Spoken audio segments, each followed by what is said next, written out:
This is Rummy's Corner.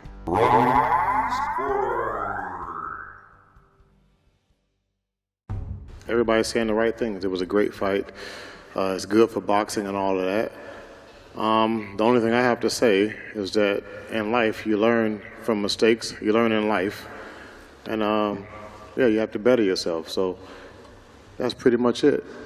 Coming up on the 21st of December, unified WBA, WBO, WBC, and lineal world heavyweight champion Oleksandr Usyk will have an immediate rematch against former champion Tyson Fury. The fight will take place in the Kingdom Arena, the same venue as their first bout, and it will be available live worldwide on DAZN.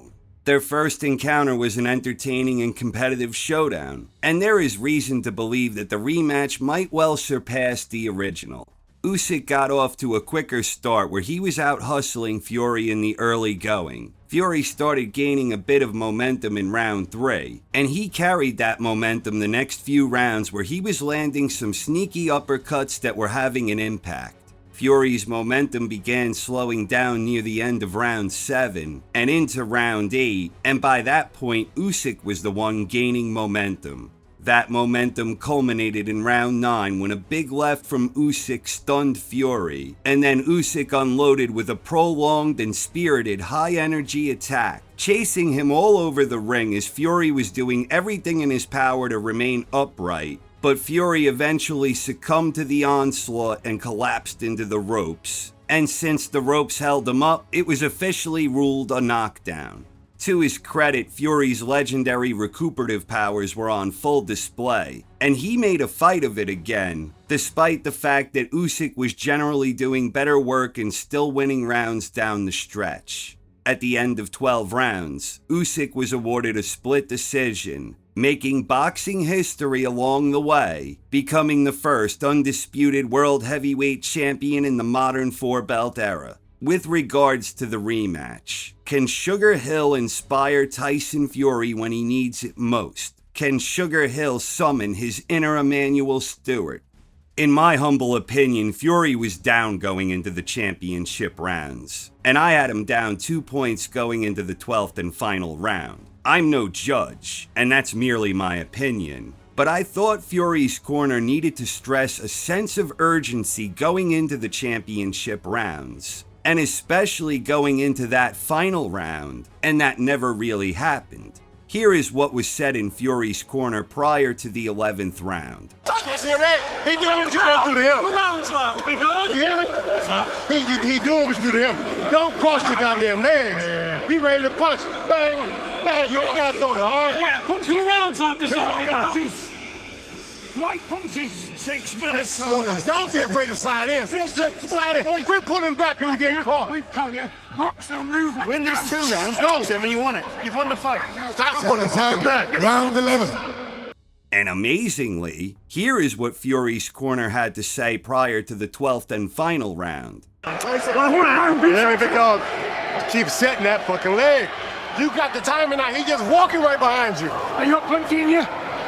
Tyson? He's walking right behind your time. Look at me.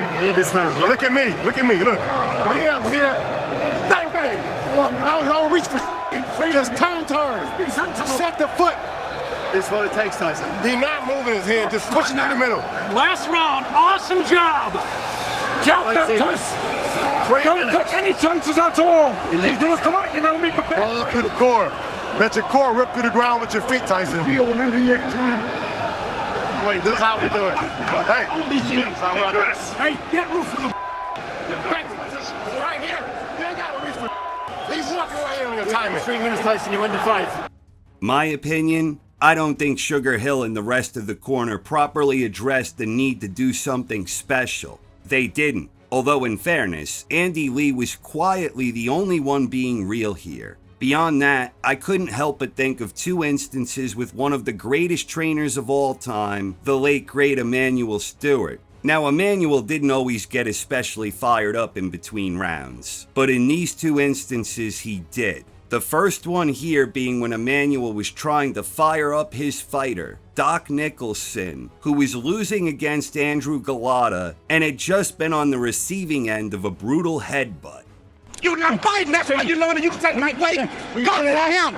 Just jump into the land, give it up. It's not even a good fight, man. You just got your ducking and weaving. Stop playing. When rough people try to fight. Oh! You get knocked out, get knocked out. You got to fight like a stick. Go to get out and fight it. I'm killing now. You're ducking and weaving and bobbing and weaving. You can't fight it, baby. Okay, I'm right. You can't fight it, baby. Plus some dogging. You doggers, man. You're not him, baby. Hello. The problem you respected him. That man is so ordinary, it's a joke. You want to look at this jail, kill yourself. Push him, dog him. You just stood there with Jesse Ferguson. You get in the bin, I'm just fine, man. Check. I have never seen Emanuel Steward so animated and so angry. He wants his fighter to go to war. Come on. And now here, this is Emanuel before the 5th and 6th rounds of the fight between Lennox Lewis and Mike Tyson. Don't turn it, Tyson. Get this motherfucker out of here. Listen to Emanuel. I'm ready to get caught with some crazy shit. Step it up the man who's finished. It's ridiculous. You got a dead man in front of you and you still doing this. Just let this shit go. This fight is over with. You gonna fuck around and let him catch you with some shit if you don't watch. That man is dead out there, but he wants to quit. Okay, I know neither of these situations, the one with Galata Nicholson, nor the one with Lewis Tyson, neither of them has any real similarities with the other, nor with the situation with Fury and Usyk. The three situations couldn't be more different. We had one guy losing badly, one guy winning big, and Fury and Usyk was close, where at least in my opinion, Fury needed to do something special in rounds 11 and 12. But I can't help but think Sugar Hill may have done Fury some favors if he summoned his inner Emanuel, his uncle and his boxing mentor. I just believe that Fury would have tried to respond better had Hill made an inspiring speech that stressed the sense of urgency. Something like what Stewart was trying to do with his athletes, Nicholson and Lennox. In the case of Nicholson, he went on to lose against Galata, but not before putting up a very strong stand in the round after Stewart tried to motivate him. And in the case of the great Lennox Lewis, Lennox scored the knockout against Tyson. Even Ronnie Shields, Tyson's trainer from the Lewis bout, even he had some words that I believe would have served Sugar Hill well. Let your hands go. That's all we're telling you to do right now. Everybody can't talk in the corner. You can do it. One at a fucking time. You can do it. Listen. That's Mike. Don't worry about it. In the case of Sugar Hill, I think he realizes his big mistake, and I think it all goes back to exactly what he said at the recent press conference. Everybody's saying the right things. It was a great fight. It's good for boxing and all of that. The only thing I have to say is that in life, you learn from mistakes. You learn in life. And, yeah, you have to better yourself. So that's pretty much it.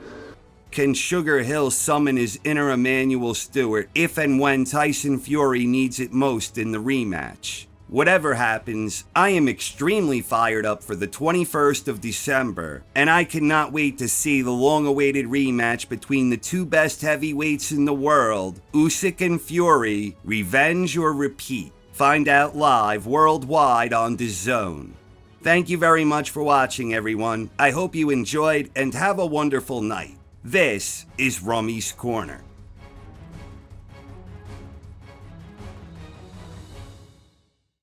As it would seem, my rematch with people is always ends up one way. I always end up knocking them out in the rematch. Whoever I've faced more than once has been knocked out in the rematch. So I'm envisaging something similar in the second fight with Usyk.